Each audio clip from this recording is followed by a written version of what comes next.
orang Yahudi dia nak cek badan orang Malaysia dia, kan? Sebab nak bawa duit ke Palestin ni mudah aja. Walaupun sistem dia terlalu canggih, dia ada satu kelemahan dia, kan?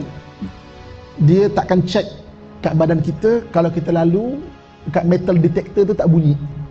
So kalau nak bawa duit banyak, tak boleh letak kat beg, dia kena letak dekat badan.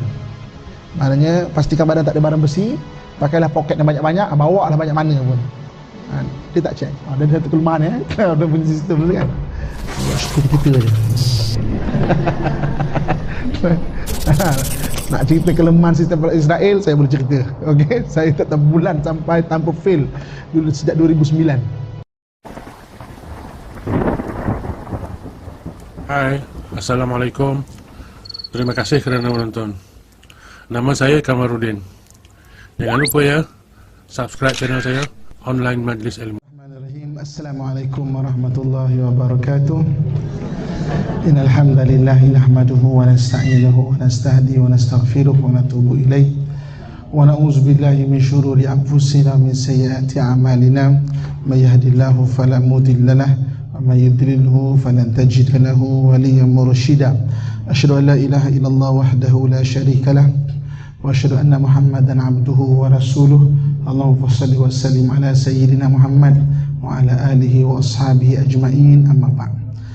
Alhamdulillah, pertama syukur kepada Allah Subhanahu wa taala dan limpahan kurnia dan rahmatnya pada pagi yang berbahagia ni dapat sama-sama kita duduk dalam majlis ilmu. Mudah-mudahan sedikit yang kita kongsi beri manfaat kepada kita, dapat kita jadikan satu ilmu yang berguna dalam usaha kita untuk terus mengabdikan diri pada Allah Subhanahu wa taala, insya-Allah. Tema saya di bahasa negeri sirah. Apa tema dia?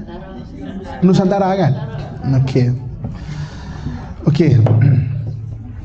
Jadi tema saya dekat Masjid Negeri ni adalah mana sejarah Islam Nusantara. Saya pernah bawa satu ketika dulu kan. Okey. So jadi insya-Allah perkongsian kita akan bincang bagaimana dalam ketika zaman Nabi SAW dan bagaimana Nabi SAW menganjurkan kepada para sahabat untuk balighu anni walau ayah, sampaikan kepada aku walaupun satu ayat, sampailah akhirnya Islam itu sampai di merata-rata tempat. Ibu-ibu, kakak, tuan-tuan muslimin dan muslimat dan rahmat Allah sekalian ya. Okey. Alang-alang ada papan putih ni, saya nak melukis sikit, boleh tak? Boleh ya?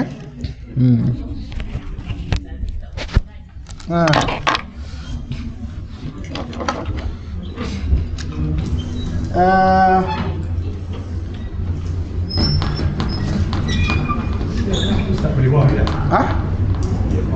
Oh, bawa sikit Okey, bawa.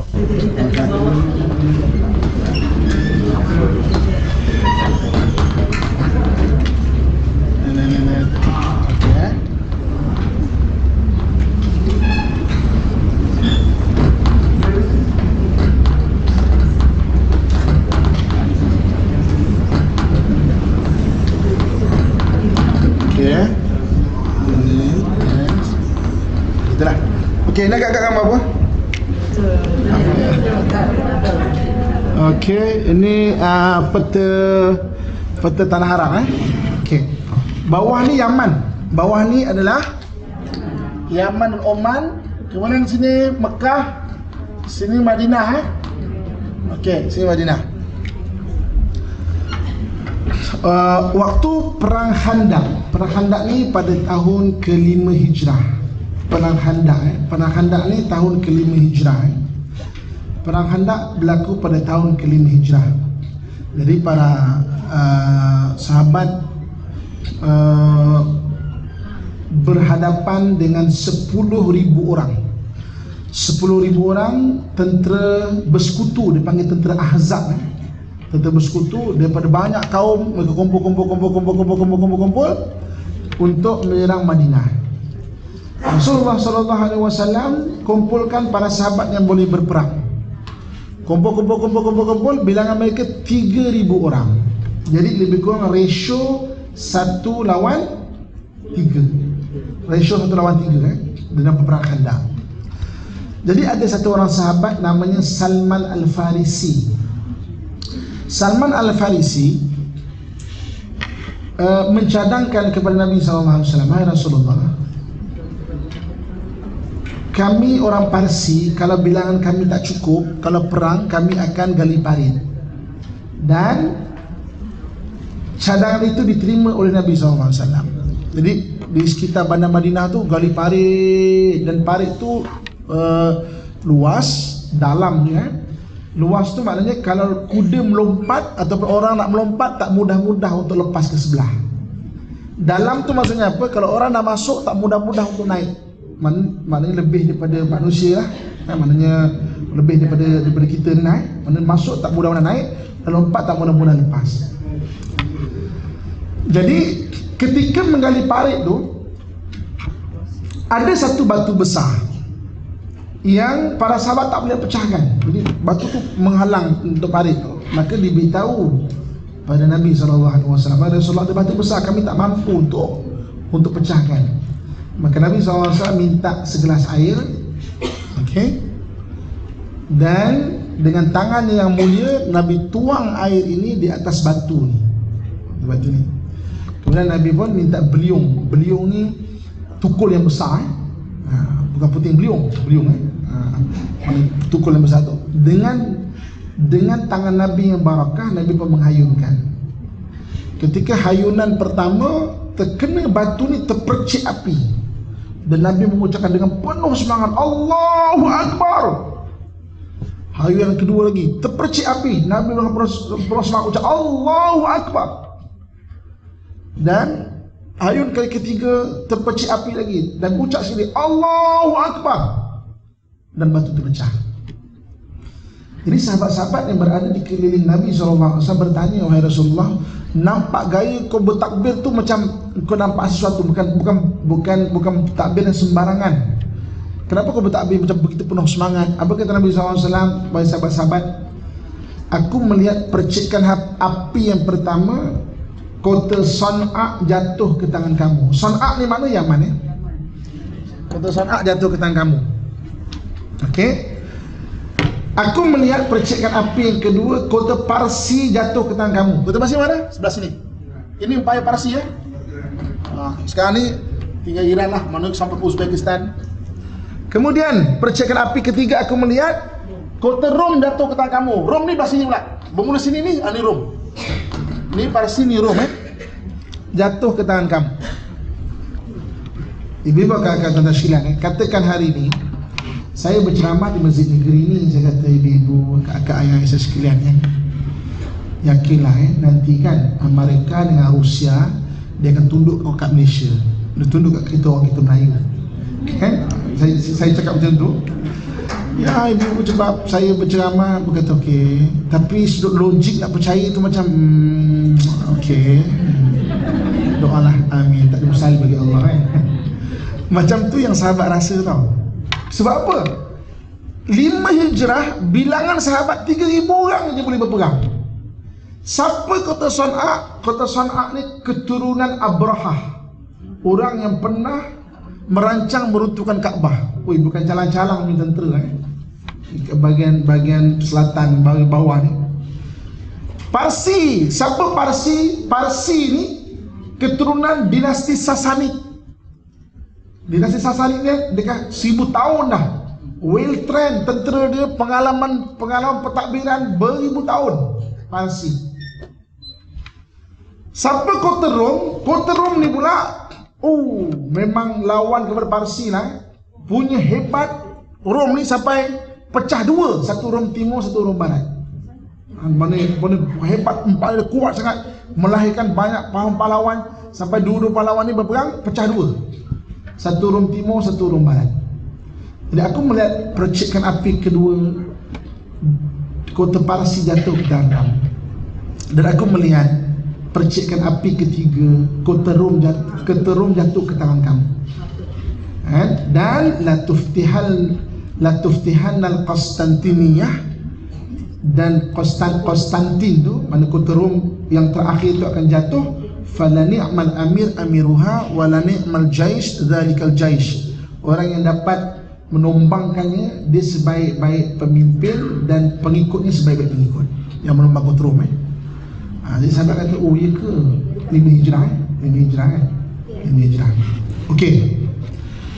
6 hijrah, itu 5 hijrah berlaku tau. 6 hijrah berlaku perjanjian damai di antara orang Islam dengan orang kafir. Mana? Kat Mekah, kat sini ya.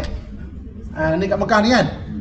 Berlaku perjanjian damai. Okey, kita genjatan senjata Genjatan senjata, kita tak nak berperang. Okey, 6 hijrah. Maka sebab dah ada jaminan keselamatan, Nabi mula mengutus utusan-utusan untuk menyeru pada Islam. Okey. Nabi utus utusan ke Parsi, di Madinah kan? Nabi utus ke Parsi. Nabi utus 3 utusan ke Rom. Okey, sini satu, sini satu, sini satu. Nabi utus utusan kepada Mesir. Sini satu. Nabi utus utusan-utusan ke sini, ke Habasyah. Nabi utus utusan-utusan untuk aslim taslam yu'tikallahu ajran maratain. Ke Islam lah, maka Allah akan bagi ganjaran yang besar. Oh, okay. Sama Jadi Nabi utus ke utusan-utusan. Dulu undang-undang antarabangsa dulu, utusan tak boleh nak dibunuh. Sebab dia bukan bawa tentera, dia bawa surat. Jadi ada yang terima, daripada Mesir terima, Habasyah terima. Walaupun tak Islam tapi okey, tak apa, raikan. Parsi, sebab undang-undang antarabangsa tak boleh bunuh, dia seorang-seorang dia je. Seorang, apa nak bunuh, apa putusan. Parsi tak dibunuh, tapi diseksa sikit lah. Kau siapa ni? Kami dinasti Sasanid tau, 1000 tahun. Siapa Muhammad ni kan? Maka diambil tanah, diletakkan ke atas kepala utusan untuk ke Parsi. Dihya al-Kalbi nama dia. Maknanya letak ke kepala. Waktu sampai Nabi SAW, Nabi kata apa? Tak apa. Itu menandakan orang Parsi akan memberikan tanah kepada kita. Tapi utusan ke Rom, 3 kena bunuh. Utusan ke Rom. Jadi Nabi sedih lah. Nabi kata, undang-undang antarabangsa, dia bukan bawa tentera pun, bawa surat je. Kenapa perlu dibunuh? Kenapa perlu dibunuh? Jadi itu yang Nabi SAW mempersiapkan selepas daripada maknanya utusan Nabi dibunuh pada 7 hijrah. Ada satu orang bernama Zaid bin Harithah. Zaid bin Harithah, sahabat Nabi. Dia bawa utusan, dia bawa ke tentera untuk pergi pertama kali orang Islam keluar daripada Jazirah Arab. Dulu Mekah Madinah ni je, atas ada Rom, sini ada Parsi. Okey, pertama kali keluar ke sini, masuk tanah Rom. Bilangan dia apa? Bilangan dia 3,000 orang. 3,000 orang diketuai oleh anak angkat Nabi Zaid bin Harithah. Nabi pesan, kalau Zaid bin Harithah syahid, maka dipimpin oleh Ja'far bin Abi Talib, abang Sayyidina Ali. Kalau tombang, gantinya Abdullah bin Rawahah. Kalau tombang, siapa-siapa dapat, maka dia dah pegang pimpin. 3,000 orang. Tentera Rom dengar orang Arab nak datang, sediakan tentera. Bilangannya berapa? 200,000 orang. Berapa ratio dia? 8 kan? Lebih kurang 7 atau 8 kan? Satu orang lawan 8 orang tau. Ratio dia 1 lawan 8 di dalam peperangan Mu'tah. Okey. Orang Rom tidak kalah, tapi orang Rom berundur. 3,000 orang lawan 200,000 orang, tentera Rom berundur. Sahabat yang syahid berbelas orang. Daripada tentera Rom yang meninggal dekat 20,000 orang. Dia berundur. Nak cerita sahabat. Itu pertama kali sahabat keluar daripada Madinah. Pertama kali, first time tau, keluar untuk berperang. Pertama kali. Dulu memang Madinah je lah. Okey. Kemudian pada 9 hijrah Zaid meninggal, syahid. Ja'far Abu Talib meninggal, syahid. Abdullah Rawahah meninggal. Maka pada 9 hijrah Nabi mengutuskan anak Zaid bin Harithah namanya Usamah bin Zaid. Usamah bin Zaid, okey, sebab waktu peperangan tu Usamah ada dekat Mu'tah ni, Usamah ada.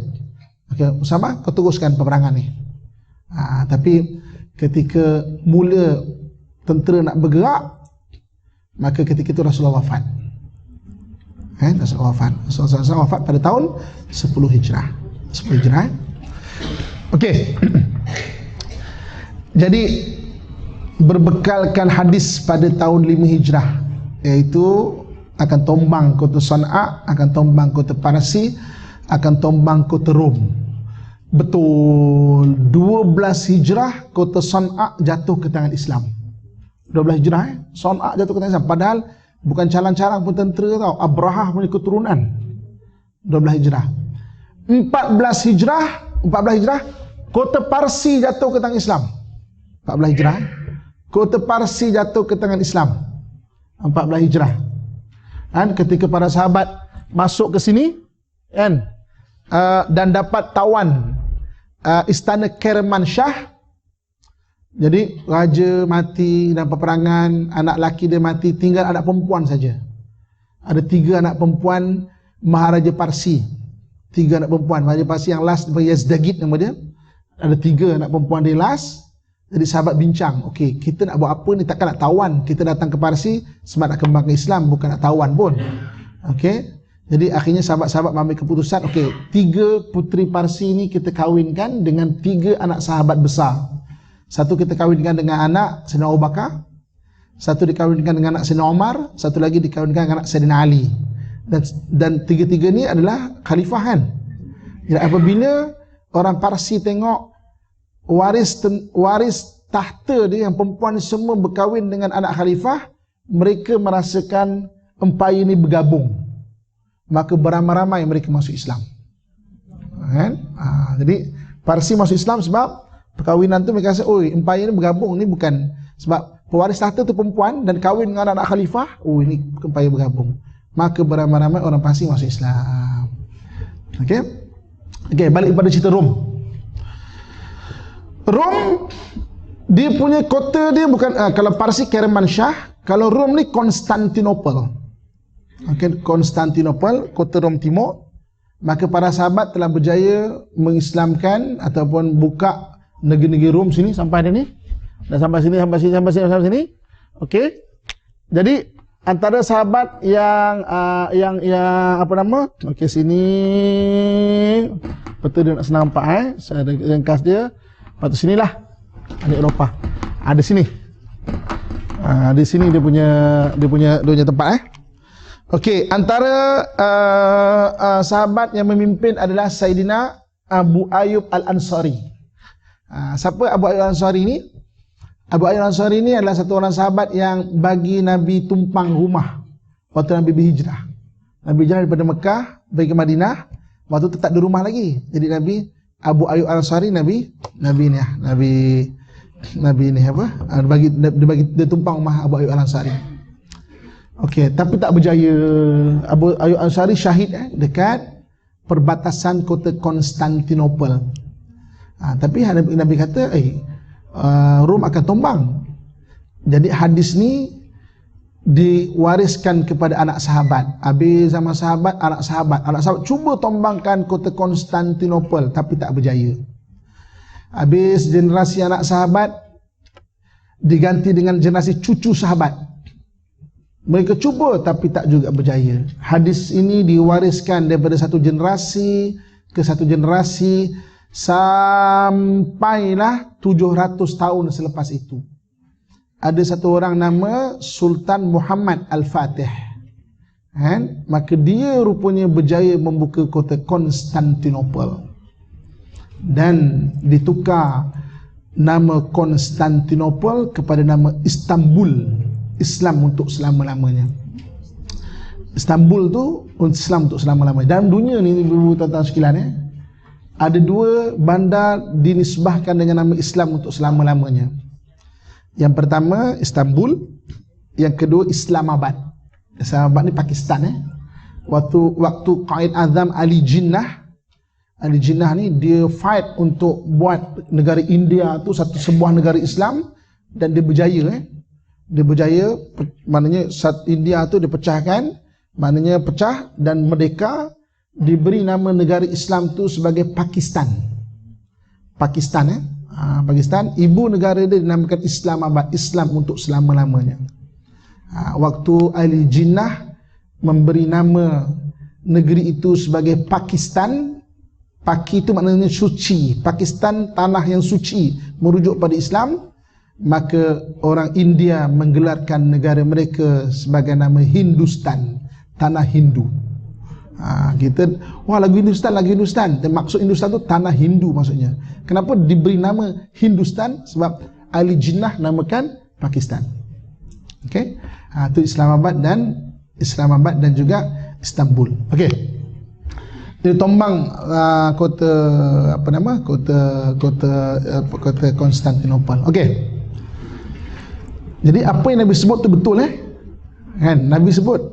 Sebab Nabi itu wama yantiqu anil hawa in huwa illa wahyu yuha. Dia tu tidak bercakap kecuali wahyu yang diturunkan. Okey.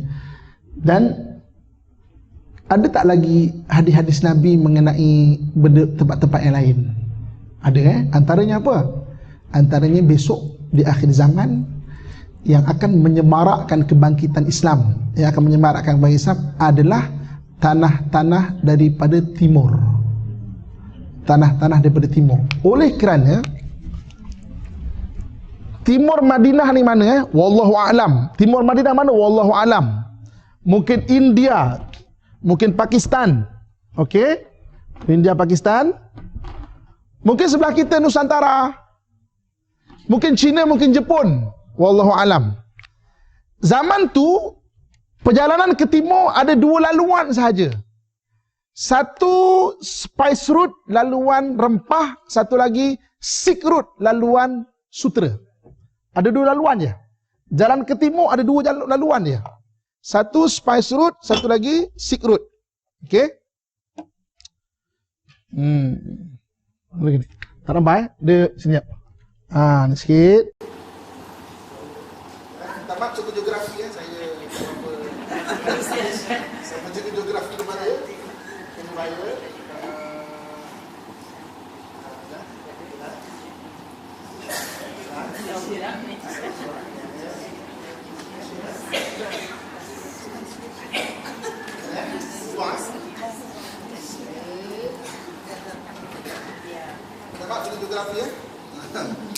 Jadi dulu ada dua saja, spice route dan silk route, laluan ke timur sebab bangsa timur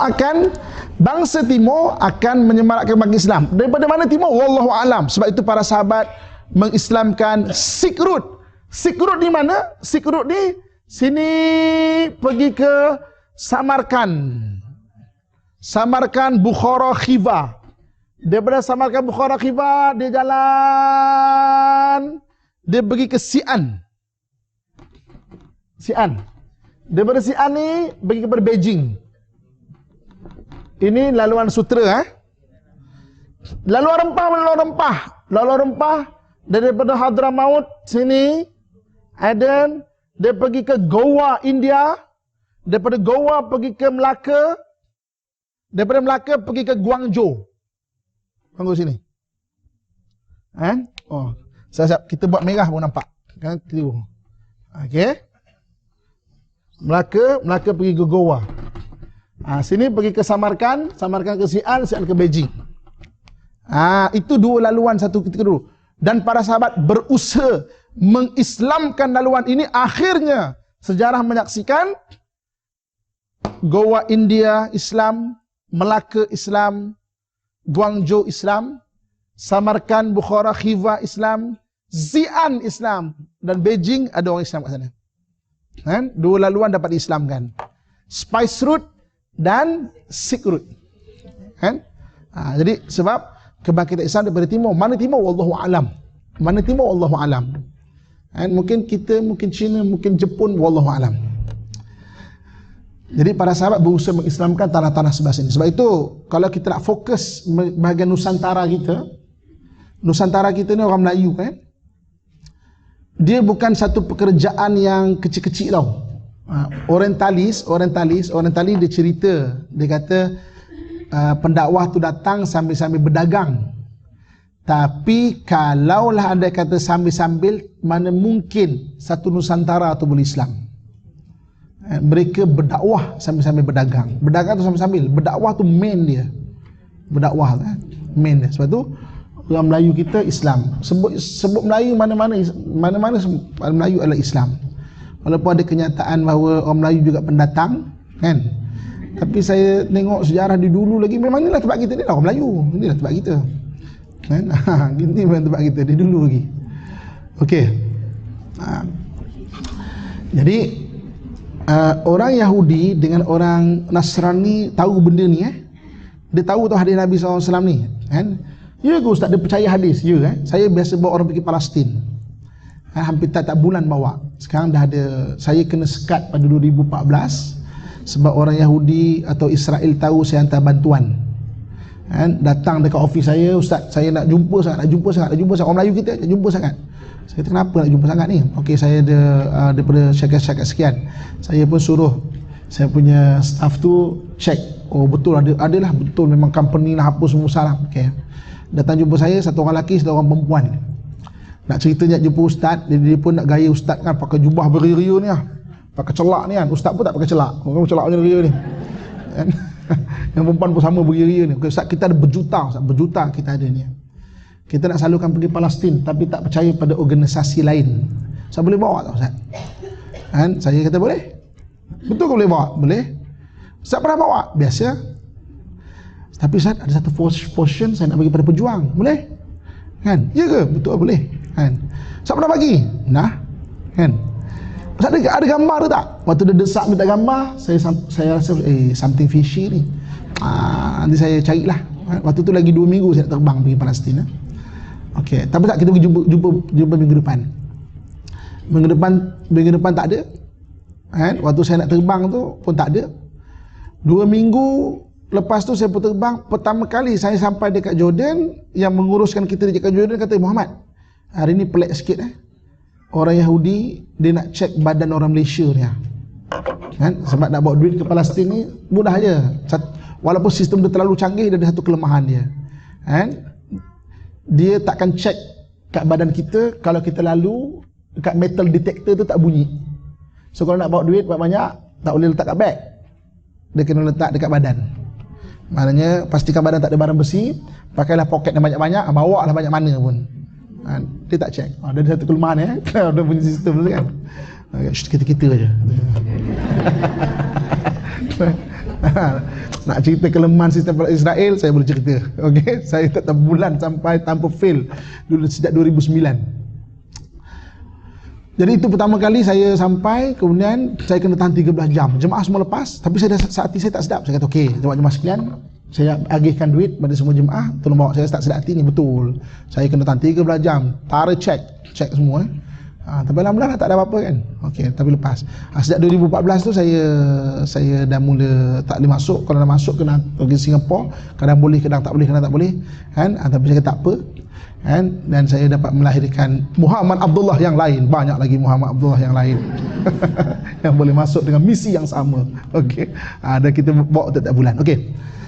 Orang Yahudi ni, oleh kerana para nabi banyak diutus daripada bangsa Yahudi, jadi nature percaya pada benda gaib tu dia ada. Dia banyak nabi diutus. Nabi ni kan cerita pada benda gaib. Orang Yahudi nature percaya pada gaib memang kuat bagi dia. Dia lebih khurafat daripada mana-mana bangsa, termasuk daripada bangsa Melayu. Kita rasa bangsa Melayu itu khurafat, dia lagi khurafat. Badan dia penuh tangkal-tangkal tau. Badan dia tau, berambu-rambu tangkal kalau kita tengok badan dia. Rumah dia, kedai dia penuh dengan tangkal. Rumah dia wajib ada tangkal. Masuk pintu rumah dia ada tangkal. Dia panggil ma'zuz dah. Rumah dia penuh ada tangkal rumah dia.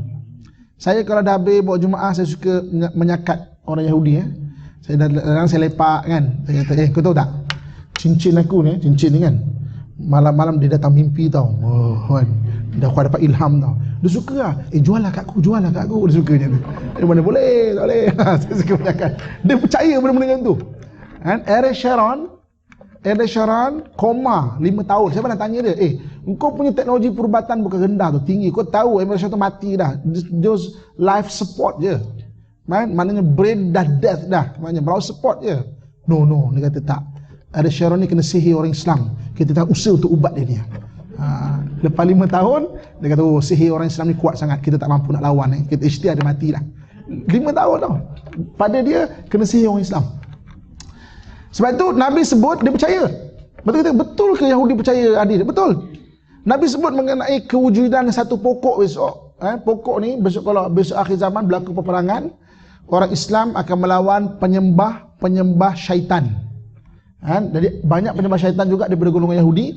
Semua pokok-pokok dan batu-batu boleh bercakap dan mengeluarkan gelombang yang boleh difahami. Ya ibadah Rahman, wahai hamba Allah.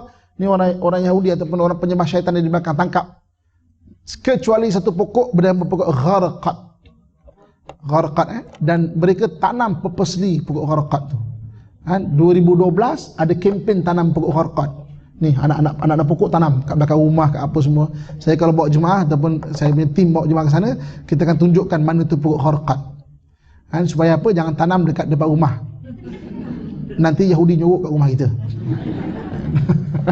Saya tunjukkan. Okey. Jadi benda ni Yahudi dan Nasrani tahu dan dia percaya hadis. Sebab itulah dia berusaha mengkafirkan balik spice root dan sick root. Dia berusaha mengkafirkan balik spice root dan sick root sejak dulu lagi. Kita cerita dulu mengenai spice root, lalu rempah kita. Kurun ke-15, kan? Melaka Tombang kurun ke-15. Kita anak kita belajar kata 3 sejarah. Apa tujuan Portugis datang ke tanah Melayu? Tujuannya 3G. Glory, gold dan gospel. Memang dia nak kafirkan balik bangsa-bangsa tanah orang-orang timur ni, termasuk bangsa kita Melayu. Sejak dulu lagi. Itulah operasi mereka untuk kafirkan bangsa-bangsa timur ni. Tapi tak berjaya. Dia tak berjaya. Nanti saya akan cerita sebab apa tak berjaya tu. Kita akan cerita kenapa tak berjaya.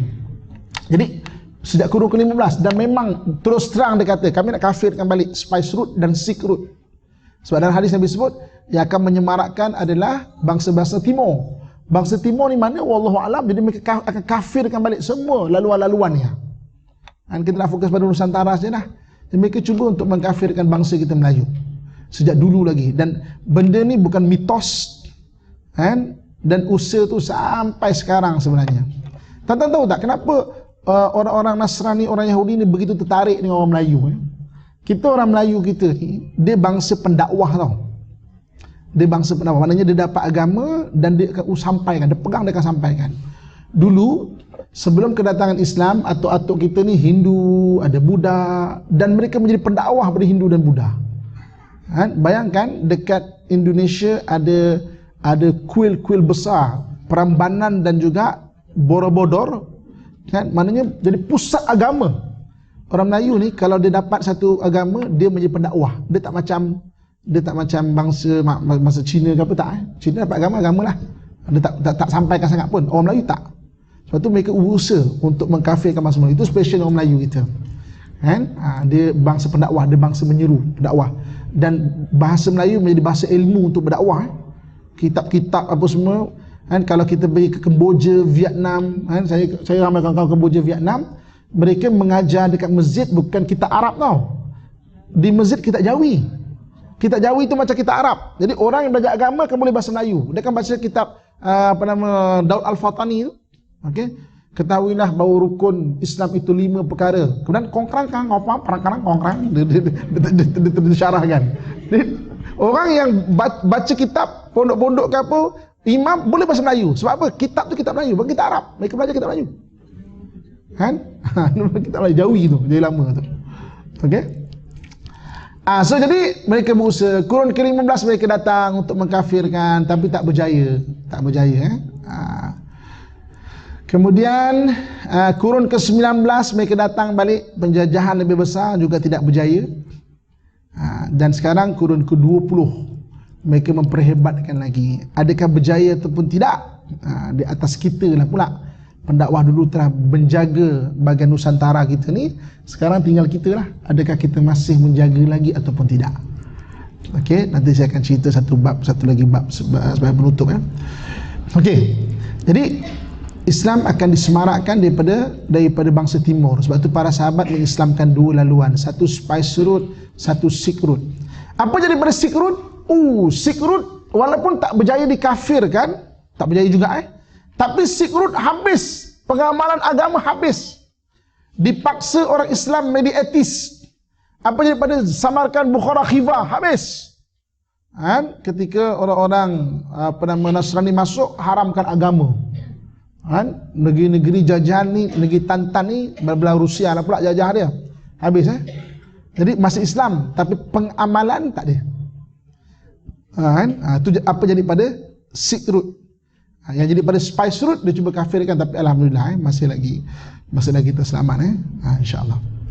Jadi bimbang kakak tuan-tuan muslimin dan muslimat yang dirahmati Allah sekalian. Jadi gerakan tu gerakan yang bukan main-main, dia bukan mitos, dan dia memang wujud benda tu. So, cuma kita kena fahamlah, dan dia berdasarkan hadis Nabi SAW. Dia bukan base maknanya kita suka-suka cerita, tak. Sebab kebangkitan tu akan disemarakkan oleh antaranya bangsa-bangsa daripada sebelah timur. Okey. Kemudian bab seterusnya yang saya nak kongsikan pada hari ini Okey. Ketika Rasulullah sallallahu alaihi wasallam balik pada 5 Hijrah tadi itu, baginda sallallahu alaihi wasallam pindah daripada Mekah ke Madinah.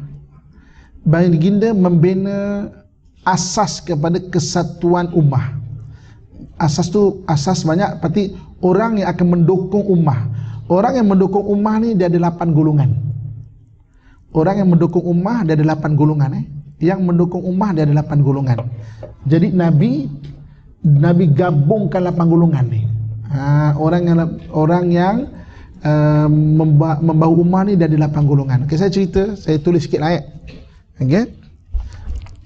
Golongan yang pertama yang membawa ummah Golongan yang pertama yang membawa ummah, kita padam sikit kita punya peta. Kalau tak sempat salin, sila cek Google Map je. Tiru kat situ. Okey. Okey, golongan pertama yang membawa ummah adalah kebijaksanaan para pemimpin. Kebijaksanaan para pemimpin. Ini yang membawa ummah jadi ummah Islamiah dibina yang pertama dengan kebijaksanaan para pemimpin. Sebab itu kan ibu-ibu, akak-akak, tuan-tuan sekalian Sayyidina Abu Bakar, Umar, Uthman dan Ali orang yang awal masuk Islam. Orang masuk Islam, betul Abu Bakar, Umar, Uthman, Ali orang yang awal masuk Islam. Tapi kenapa tak banyak hadis yang diriwayatkan oleh Sayyidina Abu Bakar, Umar, Uthman dan Ali? Kenapa tak banyak hadis? Kita jarang dengar hadis surah Abu Bakar. Kita jarang dengar hadis surah Umar. Riwayat Sayyidina Ali, riwayat Sayyidina Uthman. Sebab apa? 4 orang ini memang Nabi gilap dia untuk jadi pemimpin. Itu tugas dia. Dia ada 8 golongan bahu ummah, dia memang Nabi gilap dia jadi pemimpin. Sebab tu dia awal masuk Islam, hari-hari dengan Nabi, patutnya hadis lagi banyaklah daripada 4 orang ni. Tapi jarang kita dengar hadis daripada Abu Bakar, Umar, Uthman, Ali. Okey? Golongan kedua yang memimpin ummah adalah ilmu para ulama. Ilmu para ulama.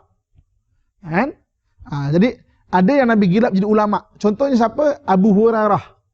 Abu Hurairah. Pada Abu Hurairah hanya Islam ketika berada di Madinah saja tahu. Tapi kenapa banyak meriwayatkan hadis? Sebab memang Nabi bentuk dia jadi ulama. Contoh macam Ibnu Umar.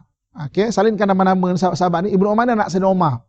Anak Sayyidina Umar, Nabi gilap dia jadi ulama. Dia nak ikut perang. Dia nak ikut perang, Nabi tak bagi. Nabi tak bagi. Sampai nangis dia. Pada peperangan Khandaq, menangis dia. Bolehlah ikut perang. Sampai bapak dia Sayyidina Umar yang pujuk Nabi. Wahai Rasulullah, bolehlah izinkanlah anak ikut perang. Kesian kat dia. Akhirnya Nabi kata, bolehlah. Nak senang macam bahasanya macam naas. Bolehlah. Tapi dengan satu syarat. Apa dia? Nak ikut perang kan? Duduk belakang orang perempuan, lawat orang cedera. Jadi sebab apa? Dia Nabi bentuk jadi ulama. Antaranya Abdullah bin Umar. Golongan yang ketiga, peluh para amilin. Peluh para amilin. Amilin ni pekerja yang bangunkan pendidikan Islam, perubatan Islam, maknanya bidang-bidang lah. Maknanya itu perlu para amilin dipanggil. Amilin ni pekerja. Antaranya siapa? Antaranya Sayyidina Hasan bin Sabit. Cuba satitkan nama ni jadi kita kenal. Sayyidina Hasan bin Sabit ni, dia kerja bersyair je. Syair je kerja. Sampai lepas Rasulullah wafat, anak para sahabat ada kecil hati tau. Dia kata apa? Ayah kami syahid di Rom. Ayah kami syahid di Syria. Di Parsi. Pakcik Hasan ni apa kerja syair kat Madinah ni? Kan? Ayah kami syahid di Rom tau. Pakcik Hasan kerja bersyair di Madinah. Sahabat lain dengar, sahabat lain panggil anak-anak sahabat ni. Sekejap. Kan? Pakcik Hasan kau, saya faham bahasa Melayu kan? Pakcik Hasan kau ni, Nabi memang arahkan dia bangun pendidikan Islam. Ajar anak orang Islam membaca dan menulis. Jadi dia golongan ketiga, dia perlu para amilin. Bukan semua pergi perang. Sebab ummah didokong oleh 8 golongan. Okey. Golongan keempat. Golongan keempat apa? Darah para syuhada. Darah para syuhada. Itu golongan keempat. Sebab itu, balik saya cerita pada Abdullah bin Umar. Abdullah bin Umar ni, dia ada kawan sepermainan dia. Satu umur. Lebih kurang sama umur. Beza setahun je. Nama kawan dia ni adalah Usamah bin Zaid. Usamah bin Zaid 18 tahun dah pimpin tentera tau. Abdullah Umar nak ikut perang pun Nabi tak bagi. Sebab apa? Sama-sama kawan, tapi kau memang aku gila menjadi ulama. Yang ini memang tentera, memang pahlawan. Kan? Darah para syarah. Ni kita dengar nama-nama besar lah. Contoh Khalid ibn Walid. Ni contoh nama-nama besar ni. Kan? Nama besar dalam peperangan sebab dia golongan keempat. Golongan keempat adalah darah para syuhada. Golongan kelima yang membahu ummah siapa? Golongan kelima yang membahu ummah adalah doa para solihin. Doa orang-orang soleh. Orang soleh yang mendoakan. Orang soleh doa. Ini kalau kita nak tahu, antaranya grup ahli sufah. Pernah dengar tak ahli sufah? Ahli sufah ni memang kerja dia berdoa, berzikir je. Nak angkat pedang tak larat, badan kurus kering macam ni lah. Dia beribadah, kau ibadah. Doa penting. Doa silahul mukmin. Doa adalah senjata orang beriman. Golongan keenam siapa? Golongan keenam adalah kehebatan. Kehebatan para da'i. Kehebatan para da'i. Da'i ni pendakwah. Ini kita boleh jumpa nama-nama besar. Antaranya siapa? Abdullah bin Abi Waqqas. Abdullah bin Abi Waqqas. Abdullah bin Waqqas ni, dia punya makam ada dekat Guangzhou, China. Dia orang yang lead misi untuk Spice Route. Dia misi Spice Route, dia lead kehebatan para pendakwah. Ada dekat Guangzhou, China. Kalau pergi Guangzhou, jangan duk shopping semata-mata. Beli beg tangan lah, beli apalah. Beli tak ada masalah, tapi lawat, makam dia ada di sana. Dia bukan Sa'ad bin Abi Waqqas. Orang Cina mula-mula sekarang dia tulis kat gua tu Sa'ad bin Abi Waqqas, tapi bukan. Dia adik Sa'ad bin Abi Waqqas, Abdullah bin Abi Waqqas. Lain Di depan makam dia tertulis kata-kata dia, kami datang ke negeri Cina untuk mengislamkan Cina dan kami tidak akan pulang lagi ke negara Arab. Satu antara dua pasti akan berlaku, sama ada kami syahid di bumi Cina atau Islam tersebar di bumi Cina. Terbukti Islam tersebar di bumi Cina. Kehebatan para da'i. Memang nekat, aku pergi tak nak balik dah. Aku pergi tak nak balik dah. Tapi sebagai kemanusiaan, lama kat negeri Cina kan, rindu juga sebagai manusia, rindu juga. Tapi dah berjanji tak nak balik. Jadi sedih, teringat kat Madinah. Tapi dah janji tak nak balik dah. Jadi naik ke atas bukit yang menghadap ke laut. Duduk, bayangkan pertama kali sampai daripada Madinah daripada Tanah Arab sampai, teringat dia. Maka didirikan sebuah masjid. Dinamakan masjid itu sebagai Masjid Huashing. Masjid Huashing itu maksudnya masjid kerinduan. Rindu pada Nabi, rindu pada Madinah. Huashing. Dekat Guangzhou. So kalau pergi sana jangan lupa ziarah, kan? Para sahabat. Saya boleh lepak dekat sahabat tu, berselawat, berzikir, memang lain kata ya Allah. Kan? Saya mula membaca selawat dan memang menghargai bahagian akhir selawat wa ala alihi wa sahbihi ajmain tu selepas ziarah makam sahabat yang di luar kota Arab. Kan? Contoh yang berada di Guangzhou, kan? Yang berada di Samarkand, yang berada di Cyprus. Dekat Cyprus ada satu makam sahabat, Masya Allah, memang di luar kota Arab. Abu Ayyub Al-Ansari dekat Istanbul, mana di luar kota Arab tu. Itu semua kehebatan para da'i tu. Golongan ke-6. Okey. Golongan ke-7 yang baru ummah siapa? Golongan ke-7. Kita sambung kelas akan datang Saja je nak tengok kita ngantuk ke tak ngantuk Golongan ke-7 adalah harta para aghnia. Harta para aghnia ni orang kaya. Aghnia ni orang kaya. Ghani orang kaya. Harta para aghnia. Oh, ini kita boleh dengar nama besar Abdurrahman bin Auf, kan? Dan golongan para sahabat yang berniaga. Kan? Sistem insurans pertama di dunia diasaskan oleh orang Islam. Sistem takaful tu takaful zaman Sayyidina Umar. Zaman Sayyidina Umar sistem takaful telah wujud. Ahli-ahli perniagaan ni kalau dia balik berniaga dia ada satu tabung. Dia akan letak duit kat tabung tu. Mana-mana kawan-kawan yang ahli berniaga yang kapalnya rosak, kena rompak ke apa semua, dia ambil tu tabung ni, dia akan beli kapal baru. Sebab apa? Ini golongan ke-7. Dia berniaga, kalau dia untung, dia akan balik bawa zakat, bawa infak, bawa sedekah dan sebagainya. Ini golongan ke-7 Ini memang golongan-golongan yang memang fokus pada perniagaan. Okay? Dan golongan ke-8. Golongan ke-8 adalah rahim wanita solehah. Rahim wanita solehah maknanya wanita-wanita tetapi yang berusaha melahirkan generasi-generasi yang hebat. Rahim wanita. Ini kita jumpalah nama-nama sahabat-sahabat perempuan Contohnya macam siapa? Sahabat-sahabat besar, anak Rasulullah sendiri, Sayyidatina Fatimah, antara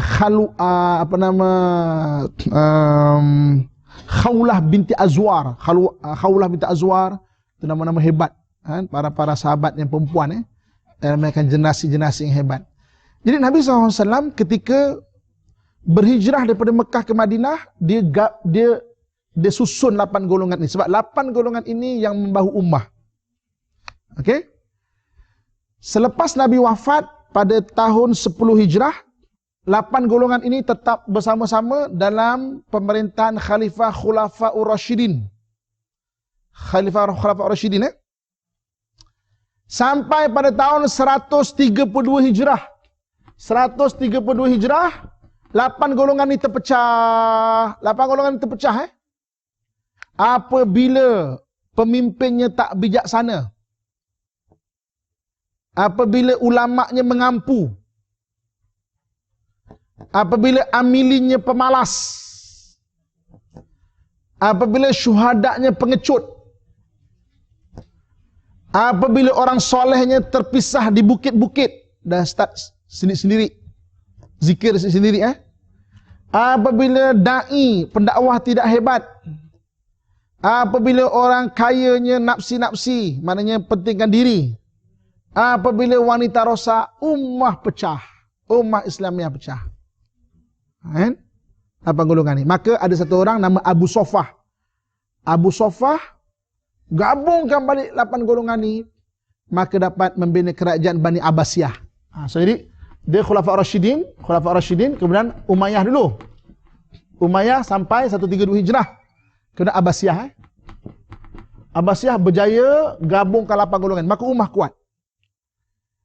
Ketika zaman kerajaan Bani Abbasiyah, waktu Mongol langgar Baghdad, Mongol serang Baghdad, apa jadi pada 8 golongan ni? 8 golongan ni terpecah. Terpecah 8 golongan ni.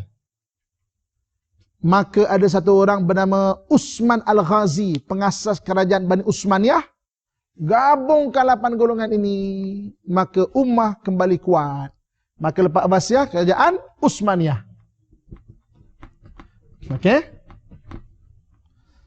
Pada tahun 1924 tak jauh daripada kita, kerajaan Bani Utsmaniyah dihapuskan daripada sejarah. 1924 kerajaan Bani Utsmaniyah dihapuskan dari sejarah. Kenapa? 8 golongan ini terpecah. 8 golongan ini terpecah. Maka umat Islamiah tak kuat. So hari ini, apabila kita bicara mengenai macam mana nak kuatkan orang Islam, 8 golongan ni kena cari. Siapa 8 golongan ni? Kita semualah. Mungkin kita pegang lebih daripada satu peranan. Mungkin kita pegang lebih daripada satu peranan. Sebab tu saya tak setuju setengah-setengah ustaz dia berdakwah kepada artis. Artis tu mana tempat dia? Artis tu perlu para amilin. Dia nak ajak artis tu jadi golongan kelima, duduk masjid aja. Saya tak setuju. Artis tu dia ada peranan dia. Dia perlu buat lagu-lagu yang Islam, filem-filem yang Islam. Sebab dia ada bidang dia. Dia jangan tinggal bidang dia. Ada orang berdakwah pada artis, dia nak ajak artis jadi ulama, pergi ceramah sana sini. Kalau ceramah sana sini untuk perkongsian dia berhijrah, bagus. Tapi bukan pula dia pula nak keluarkan fatwa hukum lah, itulah apa semua. Dia bukan kat bidang sini. Dia ada bidang dia. Saya jumpa satu orang ahli perniagaan di sekitar Lembah Kelang ni. Memang berjaya lah berniaga. Memang berniaga. Dia selalu dengar kat masjid ceramah. Akhirnya dia jumpa saya. Kebetulan dia buang saya. Ustaz, saya nak tinggal lah dunia bisnes Ustaz. Saya kata, kenapa tuan? Tak adalah, saya dengar kat ceramah masjid macam semua di dunia lah Ustaz. Ustaz tu ceramah, nak ajak dia jadi golongan kelima. Padahal dia golongan ketujuh. Dia harta para aghnia. Dia tak boleh berhenti berniaga. Kalau dia berhenti berniaga, umat Islam sudah hilang satu potensi dalam bidang ketujuh. Tapi para setengah-setengah orang, dia dakwah. Tuan-tuan, apa nak dunia-dunia sangat? Kita tinggallah dunia. Kita duduk saja. Kita zikir sajalah. Maka nak jadikan golongan kelima. Maka tak boleh. Saya bimbang kat sekalian, saya pernah buat program dekat Xi'an. Dekat Xi'an tadi, orang Islam sana berniaga. Orang Islam sana berniaga. Janggut putih-putih umur 90 tahun masih berniaga lagi. Saya tanya dia, tuan, orang tu bercakap Arab. Tuan, kenapa nak berniaga lagi? Tak cukup ke? 90 tahun masih nak berniaga lagi. Rumah dah ada, kereta dah ada, anak pun dah berniaga, cucu pun dah berniaga kat sana. Tak cukup lagi ke? Kenapa nak berniaga lagi? Kan dah cukup, kan dah kaya, kan dah cukup. Kenapa nak berniaga lagi? Dia kata, nak. Aku memang dah cukup. Aku memang dah cukup. Tapi aku berniaga bukan nak kayakan diri aku. Aku berniaga sebab nak kayakan masjid. Aku berniaga sebab nak kayakan madrasah. Nampak tak beza dia? Dia tak berhenti berniaga sebab aku berniaga sebab nak kayakan masjid. Kalaulah anda kata kita ada mentaliti macam tu, aku berniaga, aku bukan untuk kena diri aku. Dia aku cukup lah. Tapi nak kayakan masjid. Tak adalah budak-budak tahfiz kutip derma dekat Petronas. Tak adalah mic kat masjid kadang-kadang. Allah kesian. Mic kat masjid kan kadang-kadang. Kadang-kadang azan tu terberhenti kat tengah-tengah tu. Hayya ala salat. Hilang. Lepas tu, sekejap lagi. Bum, bum, bum, bum. Dengar kena ketuk. Tapi dah hilang separuh dah. Dah terus-terus. Allahu Akbar, Allahu Akbar. Bilal pun hilang mood dah. La ilaha illallah. So, mic hilang tengah-tengah. Tak adalah mic gitu. Saya kan kalau ceramah kan, antara benda yang sensitif adalah ni lah, PA system ni lah. Dulu saya sampai bawa sendiri tau. Dulu saya beli set sendiri, bawa sendiri. Tengok surau tu tak ni, set up sendiri lah.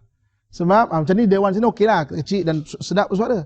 Bayangkan dah lah kita ceramah, kan, panas, mic tak bunyi, bergaung, orang belakang, tak dengar.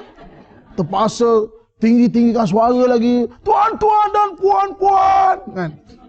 Mana tak ustaz-ustaz kena buasir, kan? Mendengar suara.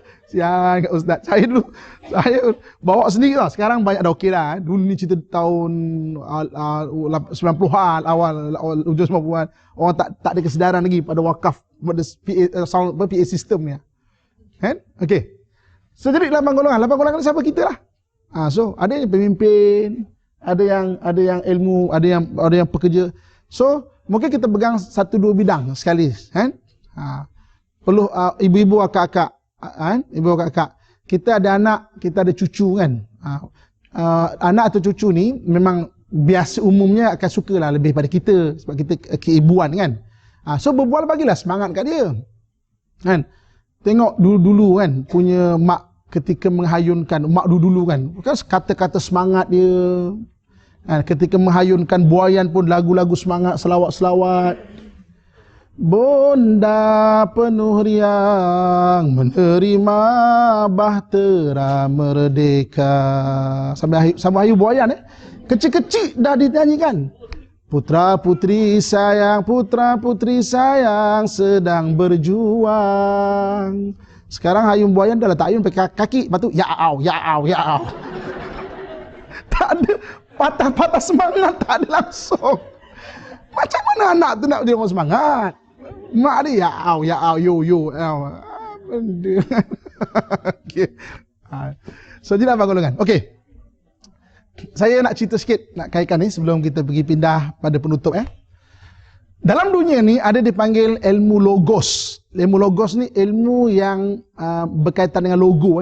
Logo ni dia ada maksud. Dia bukan sembarang-sembarangan. Logo ni ada maksud. Okey. Saya nak fokus pada beberapa logo. Kan? Kalau kita buat logo company kita, apa sudah ada maksud ni. Okey. Bintang 5. Bintang 5 Bintang 5. Tak nampak Apa dia? Bintang 3 company saya betul. Dah ada maksud dia. Sini. Okey, bintang 3. Bintang 5 ni biasanya kita akan tengok dekat masjid-masjid Apa maksud bintang 5? Rukun Islam Rukun Islam. Tapi kalau kita pergi ke masjid-masjid dekat India dan Pakistan, jarang jumpa bintang 5. Dia jumpa bintang 6. Okey. Bintang 6 Orang Yahudi kata bintang dia, tapi orang Yahudi baru menggunakan dalam 100 tahun saja. Star of David dia kata. Tapi orang Islam dah guna lama dah. Pergi dekat Taj Mahal, kita akan jumpa bintang 6. Pergi Taj Mahal, padahal berapa Taj Mahal lebih dulu daripada Yahudi punya negara kan. Palestin dekat Masjid Aqsa, bintang 6 ni bersepah bintang 6 ni. Daripada zaman Salahuddin dah 1000 tahun dah orang Islam guna. Bintang 6 apa maksud dia? Untuk iman. Sebab itu kenapa belah-belah kita ni ilmu fiqh tu kuat. Sebab memang ulama kita datang ke bahagian Nusantara, dia memang bawa ilmu fiqh. Kan? Kalau India Pakistan lebih pada keimanan. Sebab negara Hindu, Buddha kan memang benda keimanan tu diselesaikan. Sebab tu bintang dia banyak bintang 6. Kita jarang jumpa bintang 5. Okey. Kemudian ilmu logos saya padam sikit. Mana kita jumpa bintang ni? Biasanya kan. Okey.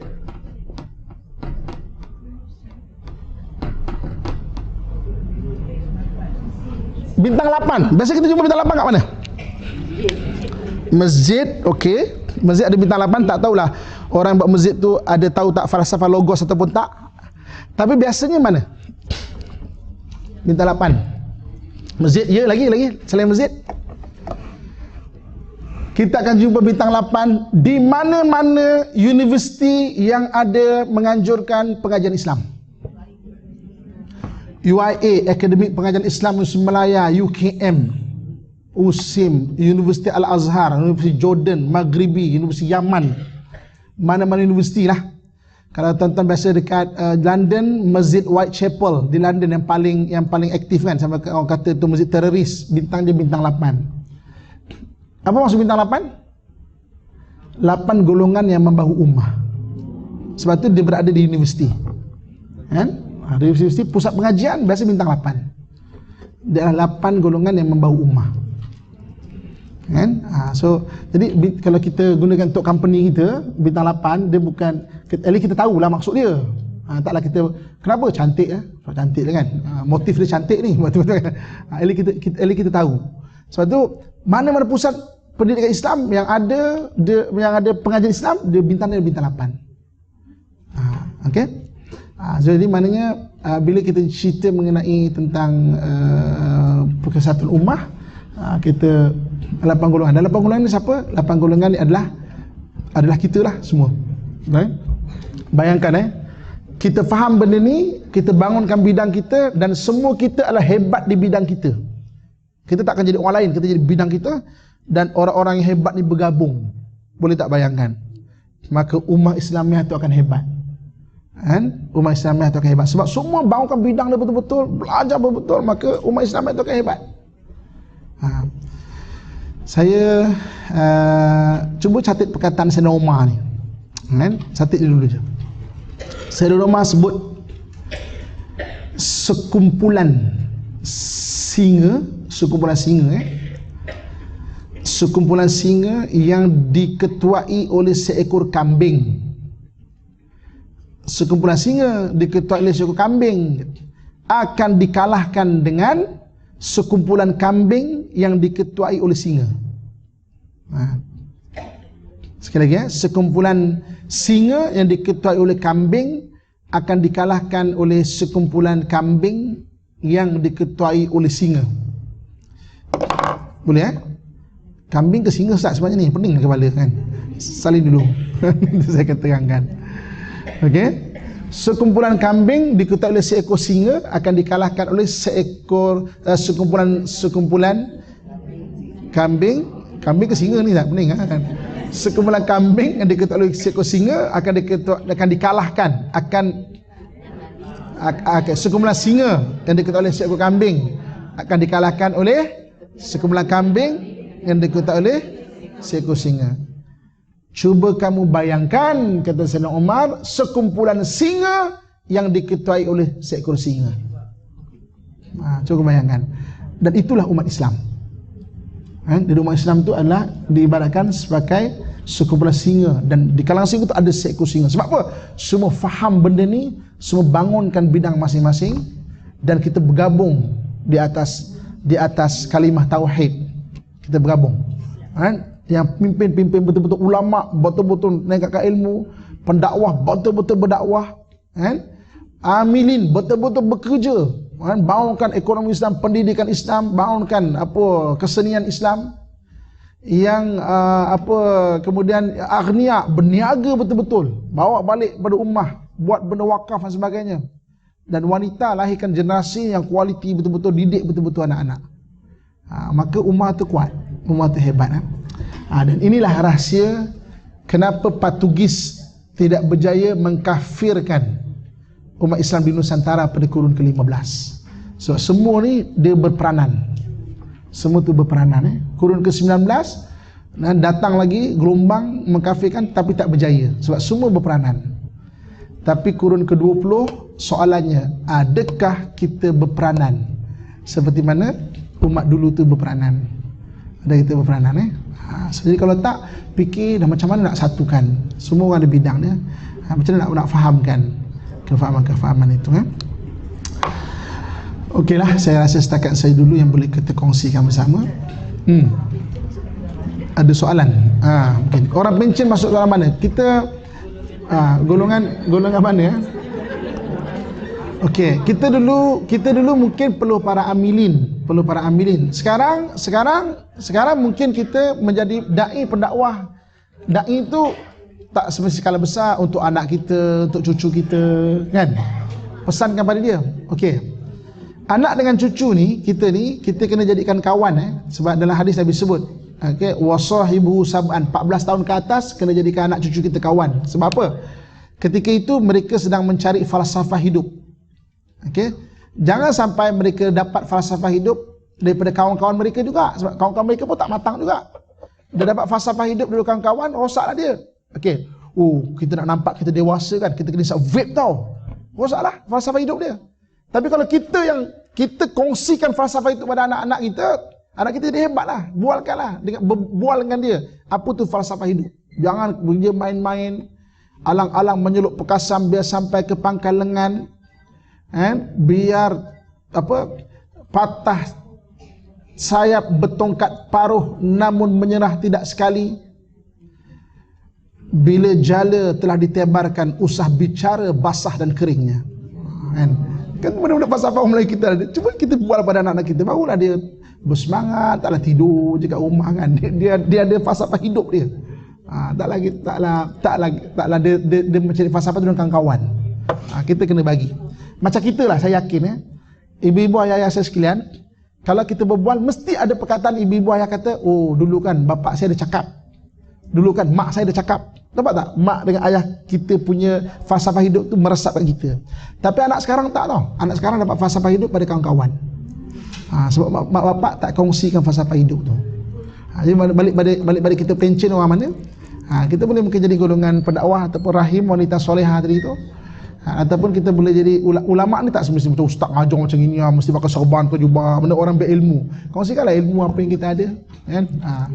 Pemimpin pimpin betul-betul, kan? Kalau berniaga teruskan berniaga, kan? Dan berperananlah bagi ummah tu. Wallahu a'lam. Okey, sekian saja yang baik datang daripada Allah, yang kurang ada lemah dan kelemahan diri saya sendiri, saya minta ampun dan maaf. Siapa nak berkuliah dengan saya boleh ikuti atau follow Instagram saya. Instagram saya Ustaz Amin.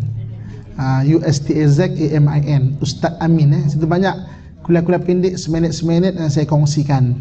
Ustaz Amin. Kalau nak dekat YouTube, type je kat YouTube Ustaz Amin. Jumpalah pak cik ni nanti. Saya dekat YouTube tu macam mana? Yang kod ada kod perkataan tu pun. Okey, jadi saya dekat YouTube tu ada pengajian berkitab tau. Ada yang dah habis. Kan? Antara pengajian berkitab kita Asmaul Husna ada 99 kuliah. Dan kuliah kita dalam 1 jam lebih, kita editkan jadi setengah jam je sebab kita faham. Kalau 1 jam nanti YouTube tengok kita. Bukan kita tengok YouTube. Semua kuliah saya kita edit lebih kurang setengah jam je, lebih kurang. Walaupun banyak setengah jam. Kemudian sekarang ni tengah buka kitab yang bagus juga. Okey, Asmaul Husna. Nabi kita ada 201 gelaran demi Asmaul Nabi. Itu pada kitab Asmaul Nabi tu tengah buka. Maknanya boleh tak sempat pergi, tak boleh dekat YouTube boleh. Asmaul Nabi. Kemudian ayat beriman, tahu tak kita dekat Quran ni ada 80 ayat, 88 ayat bermula dengan ya ayyuhallazina amanu, wahai orang-orang beriman. Kita kalau nak belajar tafsir, belajar 88 ayat dia pun cukup. Asas dia. Sebab itu Allah sebut wahai orang beriman. Maka kalau orang beriman dia akan terpanggil. Saya dah habis buat kitab tu. Type je 8 ayat, type ayat beriman. Dah ada 88 kuliah, kan? Kalau kita nak belajar tafsir, kita dapat pension kan, kita nak belajar tafsir 6,000 ayat tafsir, dahlah kuliahnya sebulan sekali 6,000 ayat. Satu kali kuliah 1 ayat. Kalau tak kita meninggal, ustaz tu meninggal dulu. Tak sempat nak belajar. 88 ni pun cukup lah. 88 ni pun cukup lah. Dan banyaklah kuliah-kuliah umum. Antara highly recommended, type Ustaz Amin pengurusan akhirat. Itu pun bagus. Macam mana, ada 4 pengurusan akhirat, ada 4 siri pengurusan akhirat. Macam mana kita nak rancang akhirat kita. Kan? Itu kat YouTube lah. Type Ustaz Amin, type lah. Jumpalah pak cik ni. Kita berkuliah di alam maya insya-Allah.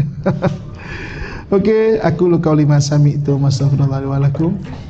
Okey, saya ada permintaan untuk bawa kitab kat sini. Tapi pengajian sebulan sekali memang tak boleh bawa kitab. Bukan tak boleh apa? Takut dia kan, maksudnya sebulan sekali, kalau saya tak ada dah jadi 2 bulan sekali. Kita pula tak ada 3 bulan sekali. Lebih baik saya kompres jadikan satu kuliah macam ini, kan? Untuk kitab sebulan sekali, idealnya orang boleh kata boleh lah, boleh, tapi practically tak boleh, susah. Kan? Tapi tak apa, ikut kat YouTube pun tak apa, boleh ikuti. Saya ada sekarang tengah ngajar di Gombak kitab Bidayatul Hidayah. Itu dalam 10 ke 15 kali kelas. Penawar bagi hati 10 kelas je. Kita edit dalam 30 minit satu kuliah. Tu maknanya boleh ikuti macam tu lah. Kalau sebulan sekali susah nak bawa. Okey, kita akhiri dengan doa insya-Allah. A'udzubillahi minasyaitonirrajim. Bismillahirrahmanirrahim. Alhamdulillahirabbil alamin wassalatu wassalamu ala asyrafil anbiya wa mursalin wa ala alihi wa sahbihi ajmain. Allahumma anfa'na bima 'allamtana warzuqna ilman nafi'a. Allahumma inna na'udzubika min qalbin la yakhsha wa min nafsin la tashba' wa min du'a'in la yusma' wa na'udzubika min ha'ula'i arba'.